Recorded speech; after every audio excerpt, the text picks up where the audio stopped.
பிதாசுதன் பரிசுத்தாவின் பெயராலே ஆமென். கிறிஸ்துவில் பிரியமானவர்களே, கிறிஸ்துவின் இயேசு கிறிஸ்துவின் மறுரூப ஜபக்குழு யூடியூப் சேனல் வழியாக உங்களை சந்திப்பதில் மிக்க மகிழ்ச்சி அடைகிறேன். இது முதல் தொடர்ந்து வரக்கூடிய இந்த இறை செய்திகளை கவனமாக கேளுங்க, ஷேர் பண்ணுங்கள், லைக் பண்ணுங்கள். குறிப்பாக வாசிக்கக்கூடிய இறை வார்த்தைகளை தியானம் செய்யுங்க. உங்களுக்கு அது மிகவும் பயனுள்ளதாக இருக்கும். இன்றைய நற்செய்தி இறை வார்த்தை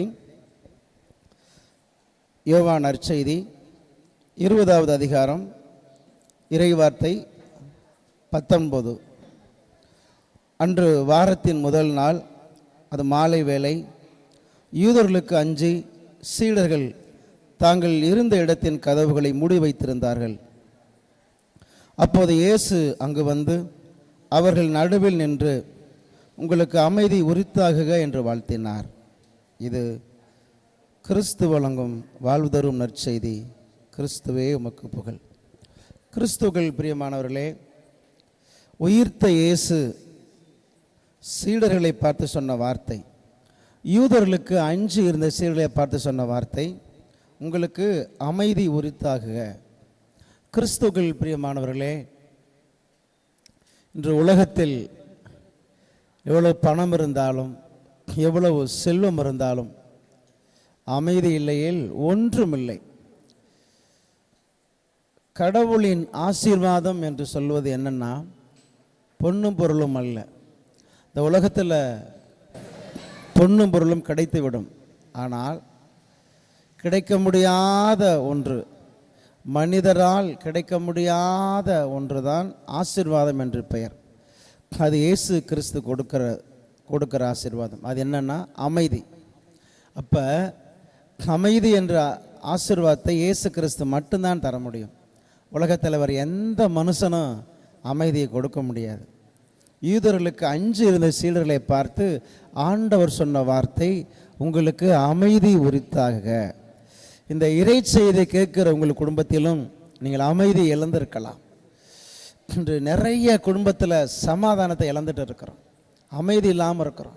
கணவர்கள் மூலமாக பிரச்சனை, நிறைய குடும்பத்தில் மனைவிமார்கள் மூலமாக பிரச்சனை, இன்னும் நிறைய குடும்பத்தில் பிள்ளைகள் மூலமாக பிரச்சனை, இன்னும் நிறைய குடும்பத்தில் மருமகள் மூலமாக மருமகன் மூலமாக அமைதி இழந்து தவிக்கிறவங்களுக்கு, இந்த இறை செய்தி கேட்குறவங்களுக்கு கடவுள் கொடுக்கக்கூடிய இன்று முக்கியமான இறை வார்த்தை, அஞ்சிய சீடர்களை பார்த்து சொன்ன வார்த்தை, உங்களுக்கு அமைதி உரித்தாகுக. இந்த இறை செய்தியை கேட்குற உங்களுக்கு ஆண்டவர் கொடுக்குற மிகப்பெரிய ஒரு இறை வார்த்தையின் அபிஷேகம் என்னன்னா, உங்களுக்கு ஆண்டவர் என்று அமைதியை தருகிறார். உயிர்த்த இயேசு என்று உங்களுக்கு அமைதியை தருகிறார். கிறிஸ்துவுக்குள் பிரியமானவர்களே, இந்த அமைதியை கடவுள் எப்படி தருவார் என்றால், அவரை நம்புகிற, அவருடைய வார்த்தைகளை கடைபிடிக்கிற ஒவ்வொருவருக்கும் கடவுள் கொடுக்கிற மிகப்பெரிய ஆசீர்வாதம் அமைதி என்ற ஆசீர்வாதம். யாருக்கெல்லாம் அமைதி இருக்காதுன்னா, ஏசாயா புஸ்தகத்தில் பார்க்கிறோம். ஏசாயா 48வது அதிகாரத்தில் ஆண்டவருடைய வார்த்தை இவ்வாறு சொல்லுது. ஏசாயா 48வது அதிகாரத்தில் 22வது வார்த்தை, தீயோருக்கு அமைதி இல்லை என்கிறார் ஆண்டவர்.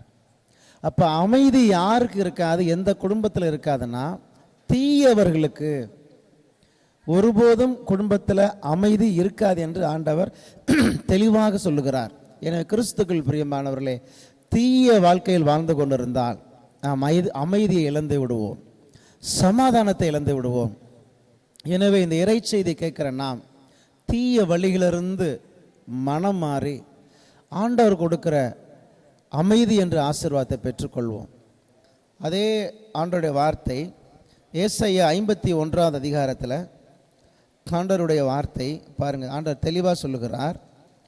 ஏசாயா 57வது அதிகாரத்தில் 21வது இறை வார்த்தை, ஏசாயா 57:21, கொடியவர்களுக்கு அமைதியே இல்லை என்கிறார் என் கடவுள்.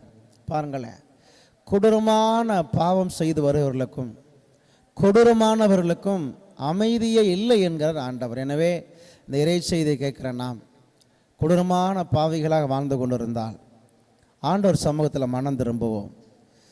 அமைதி என்ற ஆசீர்வாதத்தை ஆண்டவர் தருவார். நம் வாழ்க்கையில் கடவுள் நிறைய அற்புதங்களை செய்வார். எனவே அமைதி என்ற ஆசீர்வாதத்தை இந்த உயிர்த்த பெருவிழாவில், ஈஸ்டர் பெருவிழாவில் உயிர்த்த இயேசு சீடர்களுக்கு கொடுத்த அந்த அமைதி நமக்கு வேணும்னா தீமையான வழிகளிலிருந்தும் கொடூரமான வழிகளிலிருந்தும் மனம் திரும்புவோம்.